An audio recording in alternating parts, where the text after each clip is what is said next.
Құдай адамға көп тыңдап, аз сөйлеу үшін екі құлақ пен бір ауыз берді. Бәріне жақсылық істеген адам ешкімнен алғыс ала алмайды. Өзгелердің қателігінен сабақ ал. Нағыз бай адам қолындағы барына шүкіршілік еткені. Алтын мен кітапты бірдей жерге түсіріп алсаңыз, алдымен кітапты алыңыз. Саған тек қана қайғысын айтып, ал қуанышын жасыратын адамға ешқашан сенбе. Бәрі қолайлы уақытты күтеді, ал уақыт ешкімді күтпейді. Кәріліктен емес, жалғыздықтан қорқ. Уәдені оңай беретін адамға сенбе. Егер аспаннан тас жауса, міндетті түрде кедейдің басына түседі. Үйде ұрыс болса, аспандағы найзағайдың да даусы естілмейді. Бергеніңізді еске алмаңыз, ал алғаныңызды ұмытпаңыз. Қара жерден ақ нан алынады. Біреуден 10 кемшілік табу оңай. Өзіңнен бір кемшілік те таба алмайсың. Күні бойы іссіз жүргеннен ауыр іс жоқ.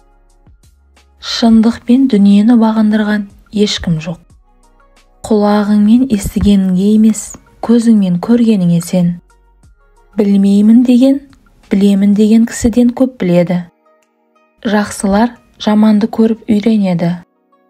Адам тым болмаса әуес қойлығы үшін өмір сүруі керек. Ата-аналар балаларын сөйлеуге үйретсе, балалар оларды сөйлемеуге үйретеді. Алдымен өзіңізді өзгертіңіз, сонда өзгелердің де өзгергенін байқайсыз. Өткенін көп айтатындар бүгінге айтары жоқ. Ешкімге қызғаныштықпен қарамаңыз. Қызғаныш ауруға апаратын баспалдақ тәрізді. Біткен іске сыншы көп. Бәріне қолайлы адам болсаңыз, адамдарды басыңызға шығаруға дайын болыңыз. Біреуге қызғанышпен қарау, өзіңді ол адамнан төмен санау.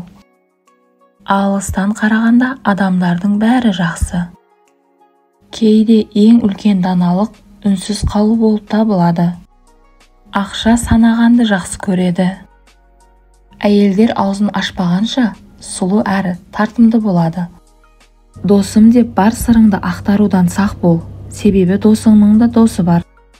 Біреуден құтылғың келсе, оған қарызға ақша бер. Әркім өз деңгейінде сынайды. Сізді жақсы көретін ортаға анда-санда ғана барыңыз. Сізді келгеніңізге қуана қоймайтын жерге ешқашан аяқ баспаңыз. Қайғы келмейінше жақсылық бағаланбайды. Қонақ пен балықтың 3 күннен кейін иісі шыға бастайды. Егер әйелдер аз сөйлесе, еркектер көп нәрсе тындырар еді. Адам жасы келген сайын нашар көре бастайды, алайда кең ауқымды көреді. Текенің алдыңғы жағынан, аттың артқы жағынан, ақымақтың жан жағынан қорқу керек. Шашылыңызға ақ түссе даналықтың емес, қартайғаныңыздың белгісі. Тәжірибе деген адам өзінің жіберген қателіктерін айтатын сөз. Баласы жоқ адамдар балаларды жақсы тәрбиелейді. Байлығыңды тіріңде бөліп бер, өлгеніңді ешкім күтпейді. Біреудің қайғысында бәрі ақылды. Кеш туған бала ерте жетім қалады. Қас жауын құлағанда қуанба, бірақ қолтығынан демеме. Әрбір жаңа түскен келінде ененің бір сипаты бар. Бір қарыз 2 адамды ұйықтатпайды. Жақсылыққа жауапты тез қайтар, ал жамандықтың жауабын кейінге қалдыр. Алдын болжамаған артта қалады.